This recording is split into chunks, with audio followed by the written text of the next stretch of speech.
আসসালামু আলাইকুম। অবশেষে শিক্ষার্থীদের আন্দোলনের মুখে জাতীয় বিশ্ববিদ্যালয় কর্তৃপক্ষ অনার্স চতুর্থ বর্ষের পরীক্ষার রুটিন পরিবর্তন করতে বাধ্য হয়েছে। আজ 18 এপ্রিল সকাল থেকেই অনার্স চতুর্থ বর্ষের একদল শিক্ষার্থী জাতীয় বিশ্ববিদ্যালয়ের প্রধান ফটকের সামনে প্লেকার্ড নিয়ে দাঁড়িয়ে পড়ে। তারা আবেদন জানায় যে অনার্স চতুর্থ বর্ষের পরীক্ষার রুটিন পরিবর্তন করতে হবে, যার পরিপ্রেক্ষিতেই বিশ্ববিদ্যালয় কর্তৃপক্ষ এই রুটিনটি পরিবর্তন করে দিয়েছে। তো চলো শিক্ষার্থী বন্ধুরা, আমরা বিস্তারিত দেখে নেই যে নতুন রুটিনের সাথে পুরাতন রুটিনের পার্থক্য কোথায়, কোন কোন পরীক্ষার তারিখ পরিবর্তন করা হলো এবং সময় কি আদৌ যথেষ্ট পরিমাণ বাড়ানো হয়েছে কিনা। শিক্ষার্থী বন্ধুরা, যাই হোক, রুটিনটা তো 19 তারিখ থেকেই নতুন পরীক্ষা শুরু হচ্ছে, মানে নতুন রুটিনে 19 তারিখ থেকে পরীক্ষা শুরু হচ্ছে। সেই হিসেবে কিন্তু সময় খুব একটা বেশি নেই। এজন্য আমি তোমাদেরকে পরামর্শ দিব আমাদের শর্ট সাজেশনটা ফলো করতে পারো। আমাদের সাজেশন থেকে ইনশাল্লাহ 70%-এর উপর কমন থাকবে, একদম শর্ট সাজেশন, যেটা খুব কম সময় তুমি কাভার করতে পারবা। আর সেই সাথে সবচেয়ে যেটা গুরুত্বপূর্ণ সেটি বলবো যে আমাদের সাজেশনে সেই সব প্রশ্ন আমরা রেখেছি যে প্রশ্নগুলো এবারের পরীক্ষার জন্য সবচেয়ে বেশি গুরুত্বপূর্ণ। সো খুব কম সময়ে সবচেয়ে গুরুত্বপূর্ণ প্রশ্নগুলো তুমি অনায়াসে পড়ে ফেলতে পারবে। দেখো, এটা হচ্ছে নতুন রুটিন, অর্থাৎ আজ 18 এপ্রিল এই রুটিনটি প্রকাশ করা হয়েছে এবং এটা হচ্ছে আগের রুটিন যেটি প্রকাশ করা হয়েছিল গত মার্চ মাসের 20 তারিখে।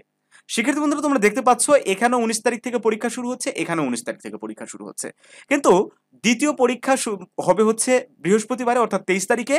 আর আগের রুটিনে সেটা ছিল 21 তারিখে, অর্থাৎ মাঝখানে একটা দিন মাত্র গ্যাপ ছিল, সেখানে 2 দিন করে গ্যাপ করে দেওয়া হয়েছে। এবং মোটামুটি পরের পরীক্ষাটা 23 তারিখে এবং তার পরের পরীক্ষা আমরা দেখতে পাচ্ছি 26 তারিখে। বলতে পারো সব পরীক্ষার সামনেই যথেষ্ট ছুটি দেওয়া হয়েছে। অ্যাটলিস্ট আগে তো একদিন করে ছুটি দেওয়া হয়েছিল, একদিনের বেশি দেওয়া হয়নি অলমোস্ট পরীক্ষার আগে। তো সেই জায়গায় 2 দিন, কোনো পরীক্ষার আগে 3 দিন, এভাবে ছুটি কিন্তু দেওয়া হয়েছে। বর্তমান রুটিনে 27 জুন তারিখে তোমাদের পরীক্ষা শেষ হচ্ছে, আর আগের রুটিনে 11 জুনই পরীক্ষা শেষ হয়ে যাচ্ছিল। তো যাই হোক, সবকিছু মিলিয়ে তারপরে একটু যে জাতীয় বিশ্ববিদ্যালয় কর্তৃপক্ষ এটা বিবেচনায় নিয়েছে, এটাই অনেক বড় কথা। কারণ ইউজুয়ালি জাতীয় বিশ্ববিদ্যালয় স্টুডেন্টদের কথা শুনতে চায় না, স্টুডেন্টের কথা ভাবতে চায় না। তো সেই জায়গায় এটাই অনেক বড় পাওয়া। আরো একবার প্রমাণ করে দিল আসলে কোনো কিছু অর্জন করতে গেলে অবশ্যই তার পিছনে এফোর্ট দিতে হবে।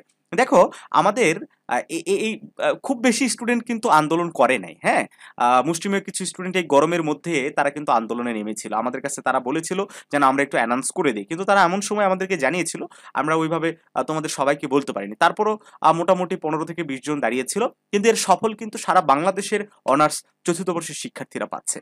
তো সবাই তাদের জন্য দোয়া করবা, তারা যেন এই যে তোমাদের যে উপকারটা করলো অবশ্যই তারা যেন ভালো কিছু এর বিনিময়ে পায়। হ্যাঁ, তো সবাই ভালো থাকো, দেখা হবে নতুন কোনো ভিডিওতে। আর সাজেশনগুলো সংগ্রহ করে নিতে ভুলো না।